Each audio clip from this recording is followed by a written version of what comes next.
जय श्री राम। श्री राम चैनल के दर्शकों को मेरा बार बार नमन। मेरे मित्रों, मैं आशा कर रहा हूं आप लोग हमारे साथ बने हुए हैं, हमें देख रहे हैं, सब्सक्राइब कर रहे हैं, लाइक कर रहे हैं और जन जन तक हमारी वाणी को पहुंचा रहे हैं। मैंने बताया था कल कि प्रभु श्री राम जी आकर के इस मानव के शरीर में जो परिवर्तन होता है बताया कि बाल्यावस्था, फिर जवानी, फिर बुढ़ापा, बाल्यावस्था बता दिए। अब जवानी के बारे में कर रहे हैं कि महर्षि बचपन के बाद मनुष्य बालावस्था के सारे अनर्थों को त्याग करके भोगने के लिए उत्साह भ्रांति रूपी अथवा काम रूप पिशाच से दूषित होकर के चित्त पर सवार होकर के उस मनुष्य के हृदय में स्थापित हो जाता है, जिसे युवानी कहा गया है। मूर्ख मनुष्य अनंत विलास वाले अपने चंचल वृत्तियों में राग देश आदि में फंसे हुए अपने आप को बहुत बड़ा पुरुषार्थी समझने लगता है, जबकि उसे नाना प्रकार की भ्रांति पैदा करने वाले ये भोग उसको जैसे युवती की ओर आकर्षित होता है और युवती में ही अपना सारा संसार बसा लेता है। युवती रूपी गुफा में वो अपनी सारी जवानी का नाश कर देता है। कह रहे हैं युवावस्था में धूत, स्त्री, कलह आदि दुर्व्यसनों से वो आच्छादित हो जाता है। उस यौवन के द्वारा जिसका नाश न हुआ हो तो समझो उसका कोई नाश नहीं कर सकता। बोल रहा है जिस पुरुष को युवानी रूपी नशा है, एक प्रकार से जैसे मदिरा का नशा होता है वैसे जवानी का नशा होता है। बोल रहे हैं कि जिस पुरुष का नाश जवानी ने नहीं किया उसका कोई नाश नहीं कर सकता है। श्रृंगार आदि गान बजान नाना प्रकार के रसों से अचंभित वृत्ति में लगा हुआ भीषण यौवन रूपी इस नदी को पार करना बड़ा दुस्सह होता है। कह रहे हैं कि बचपन तो इससे भी ज्यादा भयावह था। लोगों को डरा करके लोग उसे माता पिता गुरुजन अपने वश में करके उसे जवान कर देते हैं, लेकिन जवानी की मृत तृष्णा में, उस पिपासा में वो ऐसा लिप्त हो जाता है उसे पता ही नहीं चलता है।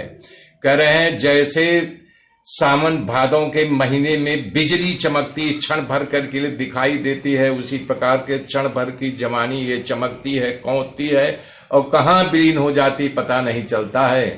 ये अमंगल यौवन मुझे अच्छा नहीं लग रहा है। इस राज से, इस प्रयोजन से, इस यौवन से मुझे विष के बराबर लग रहा है। हर जगह मुझे दोष ही दोष दिखाई दे रहा है। हे गुरुजनों, ये मुझे असत्य सा लग रहा है। कह रहे हैं जैसे स्वप्न में लोग स्त्री सहवास करते हैं तो स्वप्न में सब कुछ सही सही लगता है, लेकिन जागृत अवस्था आ जाने पर उसको आभास होता है कि मैंने ये स्वप्न देखा था। ऐसे दुखदाई जागृत अवस्था में लोग स्वप्न देख रहे हैं, कुंठित हो रहे हैं। ये कुंठित पैदा कर दिया है मन की वृत्ति ने।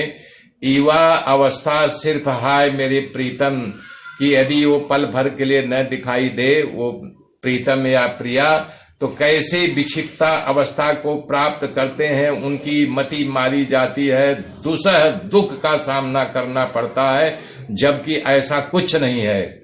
जैसे निर्मल पवित्र नदी एकदम निर्मल रहती है, पवित्र अवस्था में रहती है, लेकिन जब बरसात आती है तो वो मटमैली हो जाती है, गंदी हो जाती है। उसी प्रकार से कह रहे हैं कि ये हमारा मन, हमारा चित्त एकदम निर्मल है, लेकिन इस पर काम तोषादि रूपिणी पिशाचनी जब सवारी ले लेती है तो ये बिल्कुल गंदी मटमैली हो जाती है। बहुत सारी नदियों को ये युवानी में पार करना पड़ता है, लेकिन भोग तृष्णा रूपी नदी को पार करना असंभव है। ये मनोहर विलास कितना सुंदर दिखाई देता है।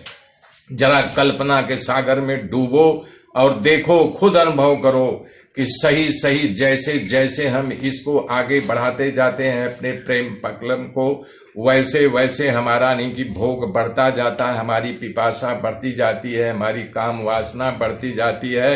ये मनोहर दृश्य धीरे धीरे धीरे धीरे धीरे धीरे हमको झंझावात में डाल देता है। हम दुसह दुख का सामना करते हैं। इस भयानक मंसूबे के ताने बाने में हम डूब जाते हैं। बता रहे हैं प्रभु श्री राम जी, जैसे मकड़ी खुद जाला बनाती है, उस जाले में इधर से उधर चारों कोनों, और जैसे जैसे घूमती है वैसे वैसे मकड़ी का जाला ताना बुना लंबा चौड़ा होने लगता है। उसमें नाने नाने कीड़े छोटे छोटे उसमें फंसते हैं, उसका भक्षण करती है। एक दिन सारे जालों का खुद भक्षण कर डालती है।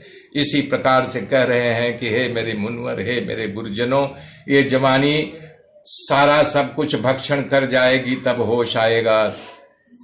अब आगे की गाथा कल मैं सुनाऊंगा। बने रहिए, देखते रहिए, हमारे साथ जुड़े रहिए। हम एक से एक कड़ी जोड़ते जाएंगे। जय श्री राम, जय श्री राम, जय श्री राम।